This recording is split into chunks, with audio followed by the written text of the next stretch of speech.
It's December, and in my world that means questionable Christmas songs, eggnog that has far too much corn syrup in it, and spending time with relatives you want nothing to do with. Now, I used to roll my eyes at that last joke because, come on. But as I got older, I realized that's less a joke and more genuine cry for help. Anyway, I really do love Christmas, and one of my favorite things is checking the stockings to see what Santa brought me this year. And I'm not talking those stockings. I'm talking about this one here, see? My mommy made this for me when I was young. It's got my name on it, see? Stockings are typically filled with small and inexpensive toys that wouldn't really belong with the big stuff under the tree, or candy. It's the B team, if you will. That's not to say what's in the stockings can't be better than what's in those big boxes, though. That's true of less corporeal stockings as well. When you're done spending all your money getting those big AAA games for someone you love, say me, you still have plenty of options in the world of indies to spoil me rotten. I mean them. Spoil them rotten. Today, we are going to be taking a look at several indie games that you can shove in your digital stocking. Now, every single one of these games is going to be divided into a category, and each game will be $10 or less. And no free indie games, sorry, but we have to draw the line somewhere. Plus, we kind of already did a whole series on free indie games, which you can watch at your leisure. Plus, come on, you should be spending money on people you care about anyway, right? Feed the capitalist machine, that's how it's supposed to go. Daddy Trump needs his yum-yums. If you're not entirely sure what kinds of game the person you're shopping for likes, then the nebulous action-adventure genre is a great place to start. The Kraken's Curse. A roguelike pirate adventure, The Kraken's Curse is a neat little game in which you explore a series of small islands, following treasure maps and searching for a sea monster. A kraken, go figure.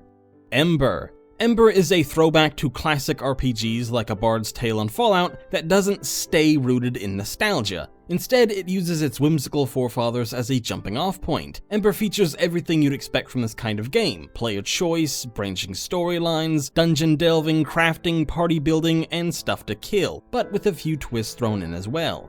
The Aquatic Adventure of the Last Human. The story in this submarine exploration combat game is batty. You play a human from Earth who is sent in a submarine spaceship hybrid through a wormhole to look for a habitable planet somewhere in the galaxy after the waters rose on Earth, and the sun failed, and humanity ran out of resources, and Bethesda made another Fallout game. Now you're back, water has completely overtaken Earth, and I have a feeling that you're the last human.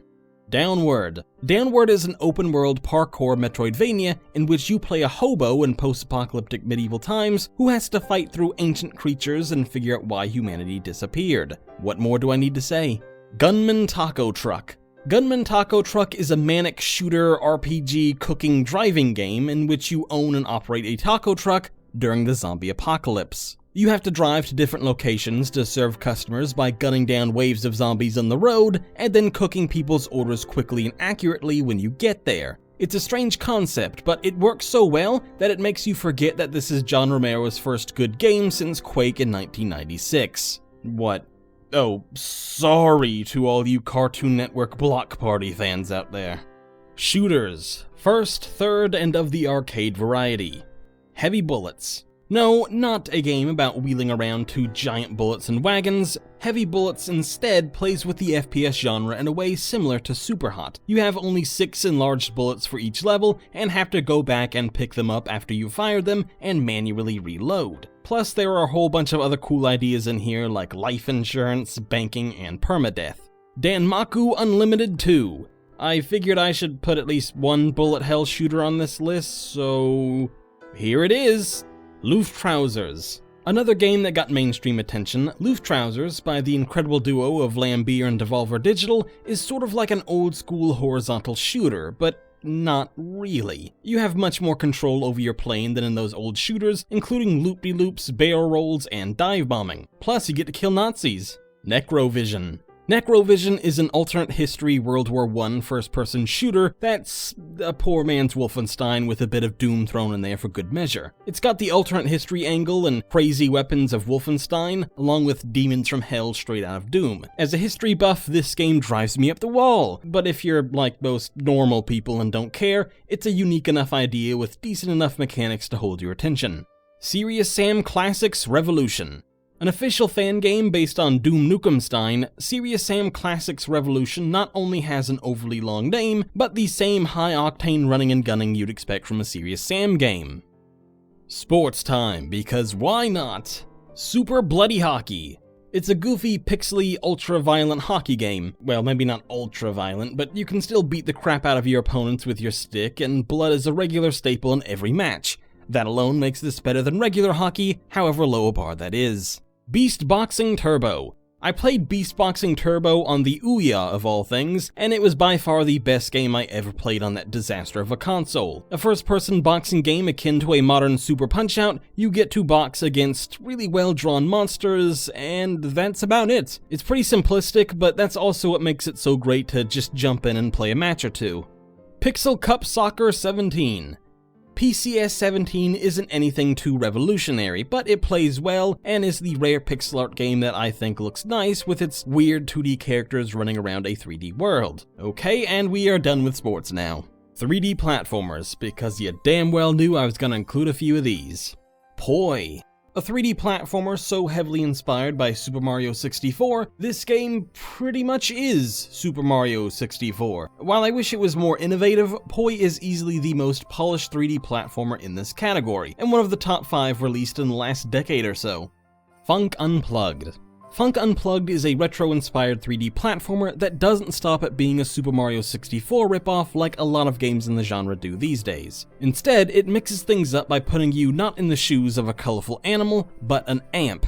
Yes, an amp, and the powers and scenarios that come out of it are exactly what you'd expect.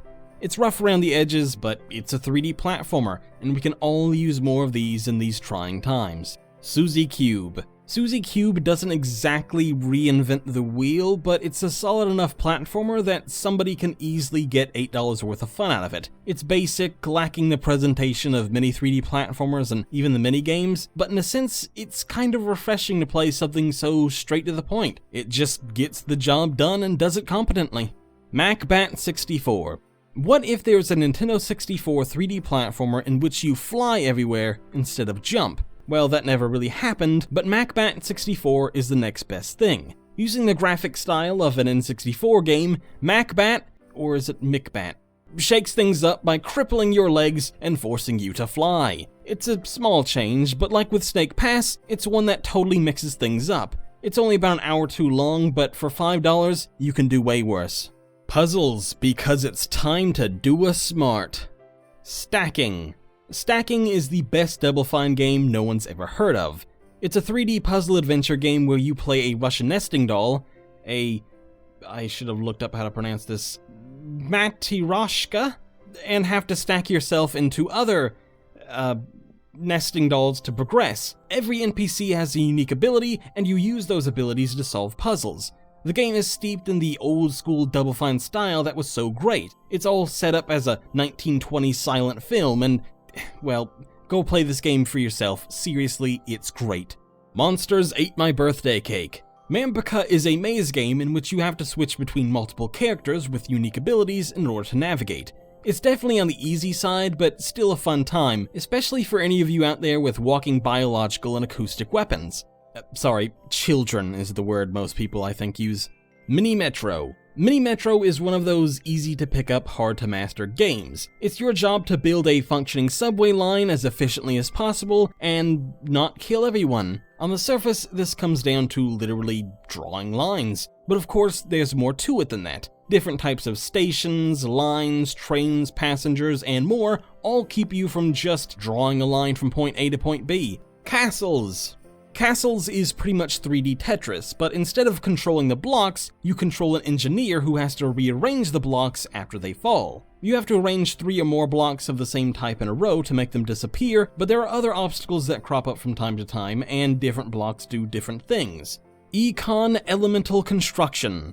I sat down to play a demo to see if Econ should go on this list or not, meaning to play only a minute or two, and ended up blowing 25 minutes on it. Econ is a tile matching game in which you have to match the same colors of tiles on a board. Your goal is to match the colors, avoiding mismatches to score points to beat your opponent. It's simple but super addictive, and I'm rushing through this video so I can go play some more.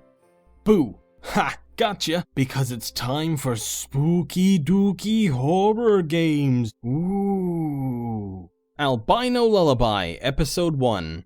Okay, I'm cheating with this one since it's an episodic game and each episode is $10. Oh shit, I just realized I probably have to provide the costs of these games in pounds and euros too. Ugh, the things I do for my loving audience. Oh yeah, right, so Albino Lullaby is a trippy horror game in which you go on an acid trip through this psychedelic and psychotic world full of bright neon colors and weird thumb monsters.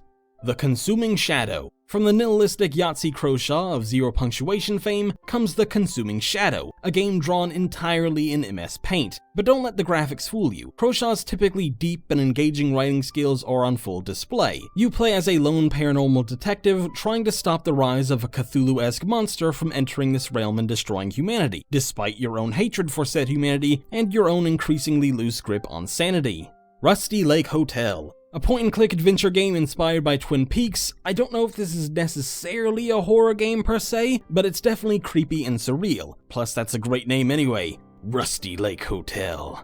Ooh. First Winter.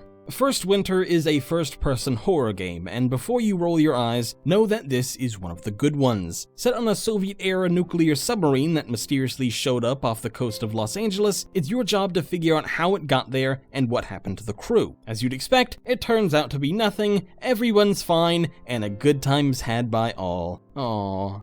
My favorite category. Story, narrative-driven games with lots of dialogue, plot, characters, and player choice. Little in the way of driving, though. 1979 Revolution Black Friday. 1979 Revolution is very much a mixed bag, completely ruined by one of the worst endings to a fictional story I've ever seen. Despite that, this Telltale-like adventure game is worth playing simply for its setting. Taking place at the start of the 1979 Iranian Revolution, you get a look into a time period that many of us in the Western world aren't very familiar with, and it's a timely and important story. This is the kind of game, however flawed, we need more of. The Wayhaven Chronicles, Book 1. Written by Mishka Jenkins, I think that's how you pronounce that, The Wayhaven Chronicles Book 1 is my favorite game of 2018, if you even want to call it a game. It's a choose-your-own-adventure book in digital form. It's basically Twilight if Twilight were well-written and interactive. I love this book. Farah is best bae and my wife. Seriously, this game had me giggling like a schoolgirl on more than one occasion, and I loved it so much that Jenkins' Patreon is the first I ever supported.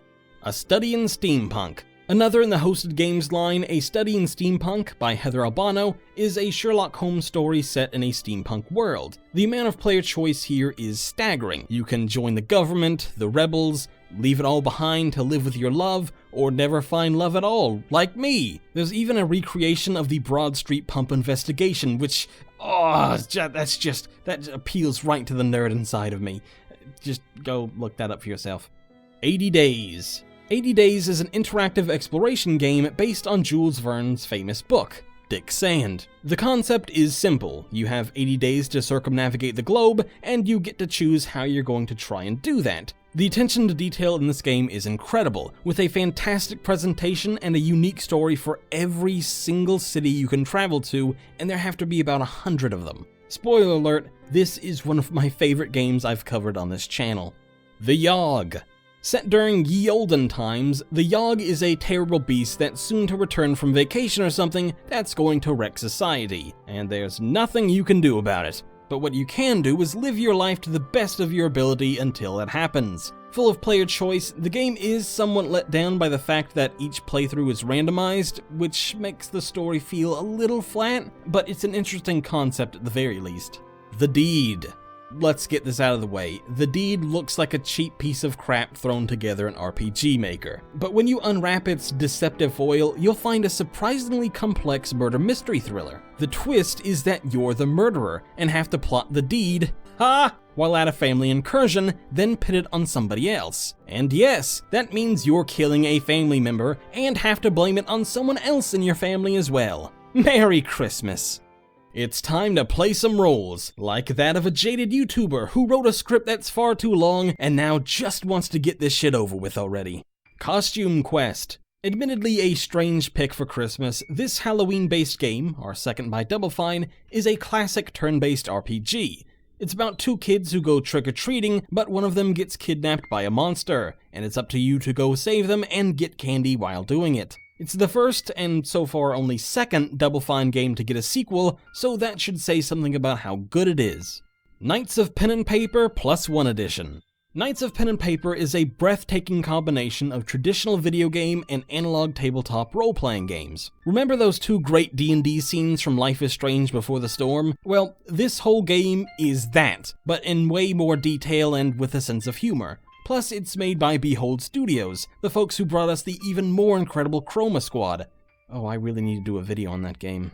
Arafel. If whoever you're shopping for is more a fan of traditional JRPGs, then you can't go very wrong with Arafel. Well, it's not from Japan, but it's been influenced by old-school JRPGs like Final Fantasy and Call of Duty. The world of Arafel was going to be destroyed, so 11 sorcerers cast a spell to raise the city to the skies, but in doing so, only delayed the destruction. As you'd expect, it's up to you to save the day, and there are some hijinks and some love stuff, and yeah, you know how it goes. Fallout New Vegas. No, this isn't technically an indie game, but I don't care. This is my favorite game of all time, the greatest Fallout game, and a nice big middle finger to Bethesda for how badly they've handled the Fallout franchise on their own. New Vegas is fueled by player choice, so much so that it might be the deepest game ever made. I've put over 500 hours into it, and I still haven't seen everything it has to offer. The sheer amount of stuff you can see and do in this game is mind-boggling, and it's a shame we've never seen anything quite like it since. And don't get me started on the incredible modding scene. Holy crap. Lisa, the Painful RPG. This game doesn't mess around. From its subtitle to its description on Steam, The Miserable Journey of a Broken Man. This is a sad, miserable experience of a game, but in a good way. Think The Last of Us or The Walking Dead in RPG form, with some dark humor thrown in to keep you on your toes. Last Word. From the same developer of Econ, Last Word is a semi-experimental RPG where instead of stabbing people with guns or shooting them with swords, you fight people with words, which can be even more hurtful than the most devastating weapon. Your job here is to survive a dinner ball by getting the last word in conversations by collecting topics to talk about and choosing the right dialogue options at the right time. It's experimental, so it's not going to be for everyone, but Last Word is perfect for anyone who likes to try new things. We've ignored mobile games around here for pretty much ever, but today, that changes. And probably only for today, but just ignore that part. Million Onion Hotel. Million Onion Hotel is a weird game, man. You play the owner of a hotel full of onions, and you have to make it not be full of onions because they're screwing with the guests, one of whom is clearly Mario. It's essentially a tile-matching puzzle game, but there's so much more going on than just that. Threes. Threes is a puzzle game in which you have to match numbered tiles by powers of 3. If whoever you're shopping for loves math, then they are a weirdo and you should distance yourself from them immediately. But they might also like this game. Alto's Odyssey. Alto's Odyssey is a snowboarding game. Yes, really. What you're seeing is not a pretentious 2D platformer with no dialogue and a sad main character who's really sad, but a snowboarding game. Well, it pretty much is a 2D platformer and there is no dialogue, and you know what, I'm gonna shut up and stop talking. Except I'm not. Florence. Florence, by the creator of Monument Valley, is a game about a young relationship and moving in with whom you believe to be the love of your life. You experience every part of this new relationship as it happens through a series of minigame vignettes. It's like WarioWare, but all serious and dramatic. I'm gonna be honest here, 2D platformers bore me to tears, so I'm not the best person to come to for these kind of games. Still, as we've learned over the centuries, humans are awful, and for some reason like these things, so I'll try my best to find some interesting games in this genre. Escape Goat. A goat has been sent to prison for witchcraft, so it's up to you to free them in a series of puzzles using 2D platforming. Super Puzzle Platformer Deluxe. Before he made Kingsway, Andrew Morrish gave us Super Puzzle Platformer Deluxe. It's like Castles in that the base game is Tetris, but with a twist. Also like Castles, you play a little guy running around trying to avoid the blocks. But this time, there's 2D platforming. Tick-Tock Isle. TikTok Isle is just as much a story-driven exploration game as it is a... Playing the highly specialized role of a clock tower repairman, you're sent back in time and have to fix both the clock tower time machine as well as the family who's responsible for creating the time machine as well. You do this through both dialogue choices and...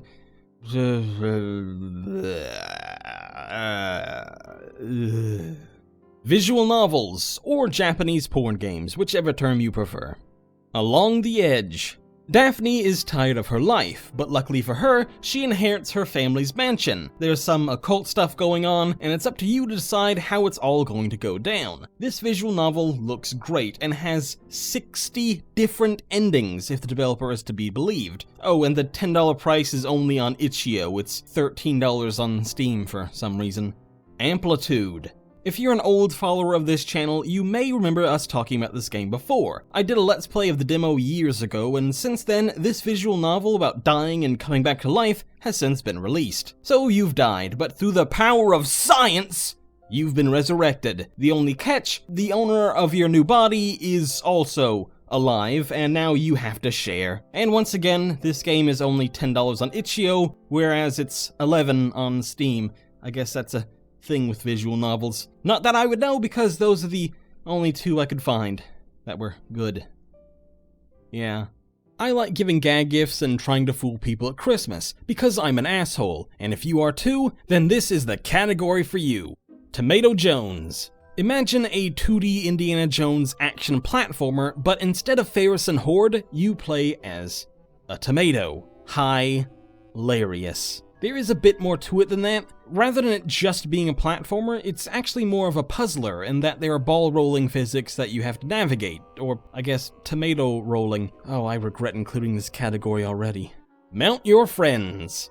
While it may seem strange to give your friend or family member a homoerotic game about mostly naked, oiled up bodybuilders climbing on top of each other to erect giant meat mountains, it is. Oh, sir. The Insult Simulator. That's how you have to say it. Oh, sir! See? Is that old TV show Yo Mama, hosted by William Valderrama, in ad-lib form. You pick insults from a list and use them against your opponent, and that's about it. Take this classic example from the Steam store page. This bloody pet shop and all those animals farted on your father, and you can't deny it. Sick burn, bro. Finally, a category I call Indie Darlings. These games have all gotten critical praise and mainstream attention. It's like buying somebody a sports car for the price of your mom. Oh, sir! Psychonauts. A bizarre 3D platformer from the mind of Tim Schafer, Psychonauts has one of the biggest cult followings in gaming, and with the sequel, maybe, possibly, potentially, probably not coming in 2019, now is a good time to get your people hooked on Raz's mind-bending adventure. Papers, Please. Papers, Please is a great example of how to make wine out of the blood of murdered political prisoners. How do you take bleak and oppressing subject matters such as totalitarianism and xenophobia and mix them with the boring tedium of paperwork? Why, you make it a puzzle game centered on concentration with tough moral dilemmas, a fantastic presentation, and a little bit of dark humor for good measure, of course. Oh, damn, this game is good. The Beginner's Guide. Brought to you by one half of the equally brilliant The Stanley Parable, The Beginner's Guide is a fascinating narrative exploration into the mind of an artist. And no, it's not nearly as pretentious as that sounds. Gripping, disturbing, funny, sad, the list of banal yet positive adjectives you can throw at this game is limitless. If there's only one game in this entire video that you can gift somebody, my vote is this one. I cannot say gift somebody. Gift somebody. If there's only one game you can gift somebody, my vote is this one. There we go. Undertale. Called the greatest game of all time by many pundits and fans, Undertale is a deep RPG about love, friendship, and loss. One of the things that makes the game so unique and beloved is that you don't have to fight enemies, you can instead befriend them, and the game will react accordingly. That may not sound like much, and the game may not look too special on the surface, but there's a whole lot more going on underneath than just subverting standard RPG mechanics and funny characters. Her Story. Her Story is a detective game where you interrogate one lone suspect, created entirely in live action, or FMV if you prefer. The thing is, You don't interrogate her. That's already been done. Your job is to sit through hundreds of video clips and try and piece her story together. Is she guilty or innocent? Is it as simple as black and white, or is there more going on? Or are you just going to type swear words into the search feature? Monument Valley. Monument Valley burst onto the scene a few years ago, gaining attention for its sleek presentation and mind-bending puzzles. The only mobile exclusive not in our mobile games category, you have to help Princess Ida move around MC Escher-esque landscapes by rotating the camera to create pathways. It's basically Echochrome, but actual time and effort was spent on the presentation, and it looks great as a result. FTL Faster Than Light.